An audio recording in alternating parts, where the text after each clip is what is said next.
Hello everyone, কেমন আছেন সবাই? আশা করি খুব ভালো আছেন। অনেক দিন পরে আমার চ্যানেলে একটা ভিডিও আপলোড করছি। আসলে অনেক দিন ধরে ব্যস্ততার কারণে পরীক্ষা চলছিল, সব কিছু মিলিয়ে কোনো ভিডিও আপলোড করতে পারিনি। তো বিভিন্ন টেনশনের কারণে বা ঘুম কম হওয়ার কারণে চোখের নিচে ডার্ক সার্কেল পড়ে গিয়েছিল। তো সেটার জন্য আমি বাসায় একটা রেমেডি ট্রাই করেছিলাম এবং সেই রেমেডিটা ট্রাই করে ডার্ক সার্কেল আমার একদম চলে গেছে এবং এই রেমেডিটা আমার জন্য ম্যাজিক্যালভাবে কাজ করেছে। তাই আজকে তাড়াতাড়ি করে এই ছোট ভিডিওটা আপনাদের সাথে শেয়ার করছি, যেটাতে আমি দেখাবো খুব সহজে, খুব তাড়াতাড়ি কিভাবে ডার্ক সার্কেল থেকে আপনারা মুক্তি পেতে পারেন। তার জন্য একটা পরিষ্কার বাটিতে আমাদেরকে নিয়ে নিতে হবে 1 চামচ কফি। কফি আপনারা ছোট মিনি প্যাক যেগুলো আছে সেগুলো ইউজ করতে পারেন, যে কোনো কফি হলেই হবে, তবে কফি লাগবে। তো 1 চামচের মতো কফি দিয়ে দিব, আর এই কফির মধ্যে আমরা অ্যাড করব 1 চামচের মতো অ্যালোভেরা জেল। অ্যালোভেরা জেল যে কোনো ব্র্যান্ডেডটা ইউজ করতে পারেন, তবে গাছের যেই অ্যালোভেরা জেল সেটা ইউজ করা যাবে না। এভাবে প্রসেসিং অ্যালোভেরা জেলটাই ব্যবহার করতে হবে। আর সাথে লাগবে একটা ভিটামিন ই ক্যাপসুল, যেটা আমরা স্কিনে ব্যবহার করি। এটা আপনারা বিভিন্ন শপে পেয়ে যাবেন খুব সহজেই এবং খুব কম দামেই। জাস্ট এই 3টে ইনগ্রেডিয়েন্টস দিয়েই আমরা আমাদের চোখের ডার্ক সার্কেলটা একদম ভ্যানিশ করে ফেলতে পারবো। তো প্রয়োজন মতো পানি অ্যাড করব, পানিটা যাতে খুব বেশি না হয় সেটা খেয়াল রাখতে হবে। আমি যতটুকু দিয়েছি এই কোয়ান্টিটিটা অনুযায়ী পানিটা দিয়ে ভালো করে অ্যালোভেরা জেলটাকে কফির সাথে পানির সাথে মিক্স করে নিতে হবে, যাতে কোনো লাম্পস না থাকে। তো মিক্স করার পরে দেখতে অনেকটা এমন হবে।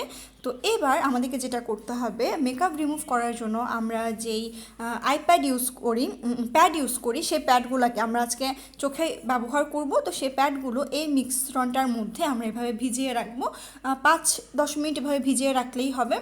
যখন একদম পুরোপুরি মিশ্রণটা এই প্যাডগুলো অ্যাবজর্ভ করে নিবে, তখন আমরা এটা চোখে অ্যাপ্লাই করব।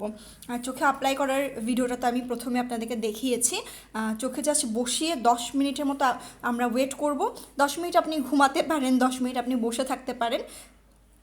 তো 10 মিনিটের মতো এই চোখে এটা অ্যাপ্লাই করার পরে যখন হালকা হালকা ড্রাই ড্রাই হয়ে আসবে, তখন আমরা জাস্ট আই প্যাচটা এভাবে করে তুলে নিব।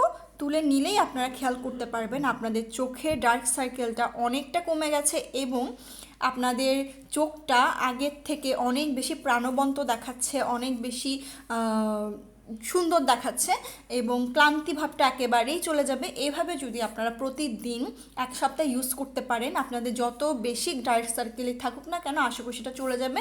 আর তার সাথে সাথে ঘুমের সাইকেলটা ঠিক করতে হবে, আর বেশি বেশি পানি তো খেতেই হবে, এগুলো তো করতেই হবে। এগুলো ছাড়া আসলে কোনো উপাদানই কাজ করবে না।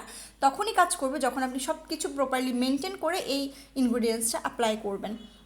তো সব শেষে পানি দিয়ে মুখটা ধুয়ে নিয়ে এরপর হচ্ছে একটা ময়শ্চারাইজার অ্যাপ্লাই করতে হবে এবং তারপরে আপনার স্কিন কেয়ারটা কমপ্লিট হবে। আর অবশ্যই চোখের বা মুখে যে কোনো কিছু অ্যাপ্লাই করার আগে ফেস ওয়াশ দিয়ে ভালো করে মুখটা পরিষ্কার করে তারপর অ্যাপ্লাই করবেন, তাহলে যে কোনো ইনগ্রিডিয়েন্টস খুব সহজে কাজ করবে। তো আশা করি আমার আজকের রেমেডিটা আপনাদের অনেক ভালো লাগবে, আপনারা সবাই ট্রাই করবেন। তো দেখা হয়ে যাবে এর পরবর্তী ভিডিওতে নতুন কোনো ইনগ্রিডিয়েন্টসের সাথে। আমি চুলের জন্য একটা ইনগ্রিডিয়েন্টস ইউজ করছি, যদি সেটা ভালো ফলাফল পাই তাহলে এর পরবর্তী ভিডিওটাতে সেটা দিয়ে আপনাদের সামনে আসবো। তো সবাই খুব ভালো থাকবেন। আল্লাহ হাফেজ।